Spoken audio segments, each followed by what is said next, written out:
कुइनाले पहाड फोड्ने कोसिस नगर। फलाम काट्न फलाम नै चाहिन्छ, नत्र फेरि कुटाई खानु होला। त जुन गुण्डागर्दी गर्छस् त्यो स्कुलको म पहिला हेडमास्टर थिएँ। तिमीहरू जस्ता केटालाई पढाउन मलाई राम्रैसँग आउँछ। पनि हिम्मत नगर, नत्र त्यसै पनि तेरो नाम काली, तेरो अनुहार पनि कालो र तेरो जीवनको अन्तिम सास पनि पुलिसको कालकोठरीमा बित्ला। सच्चाइ सुन्न किन चाहनु न तपाईँ? मैले सच्चाइ सुनिसके र देखि पनि सके।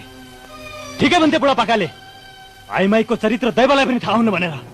तिमीले यो सब गर्नु थियो भने मसँग प्रेमको नाटक किन गर्यौ कञ्चन? किन मेरी आमालाई झुरो सपना देखायौ तिमीले? किन? आजबाट मैले आफ्नो प्रेमको अन्तिम संस्कार गरेँ। मैले तिमी मेरो लागि। बिग्रिया खच्चर, बाँदरको पुच्छर, कुकाटका दाउरा, लुते कुकुरका नाजायज छाउरा फोकटमा खाने, त्यो पनि साइलीको पसलमा। खोज्दैनौ, अब पैसै दिएर खान्छौ। अबदेखि होइन, अहिलेदेखि तिर्नुपर्छ। खोइ निकाल पैसा। म सरु र राजालाई लिन आएको, यो सरासर धोका हो। कहिले आफ्नो वचन पूरा गरिनस्। मैले सरु र राजा तिमीलाई दिएर आफ्नो वचन पूरा गरेँ। अब सरु र राजालाई लिएर सोम र शनिको वचन पूरा गर्छु। तँलाई राम्रोसँग थाहा होला, हामीलाई हाम्रो काममा कसैले दखल दिएको मन पर्दैन। हामीले तँलाई 24 घण्टाको समय दिएका छौँ। घडी हेरेर बस। राजेश हमाल। राजेश हमाल हो, राजेश हमालको नम्बर 1 फ्यान। साथीहरूको लागि यो हात सलाम, दुश्मनको लागि यो हात फलाम। नाम हो विराज भट्ट। कर्णवीर। कर्णवीर हो मेरो नाम। ए जंगलमा सुकेको झारपातहरू हो। एउटा कुरा ध्यान दिएर सुन, अर्जुनलाई दुईवटा कुरा मन पर्दैन। क्याल्कुलेटर, एउटा धोकेबाज, एउटा बेमानी। लडाईँको मैदानबाट भाग्ने यो विजयको चलन छैन।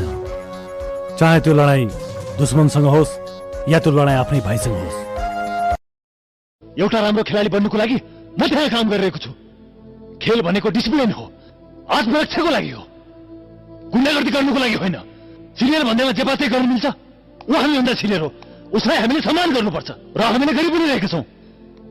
जसले आफ्नो पिता समान गुरुको अपमान गर्छ त्यस्तालाई त बीच बजारमा कोस् त। मेरो इन्ट्रीले थाहा भएन तँलाई को हुँ म? तेरो काल हो, काल। खोलमा आएर भुसिया कुकुर चाहिँ बोक्छस्। भुसिया कुकुर म होइन, तेरो हुलिया हेर।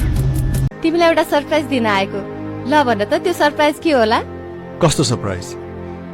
सुन्यो भने तिमी एकदम छक्क पर्नेछौ। तिमीले विश्वासै गर्ने छैनौ। अरे बाबा, पहिला भन त, कुरा के हो? तिम्रो अगाडि त म सायद यसरी भन्न सक्दिनँ होला। तिमी मेरी हौ र म तिम्रो हौ। म तिमीलाई यति माया गर्छु, यति माया गर्छु,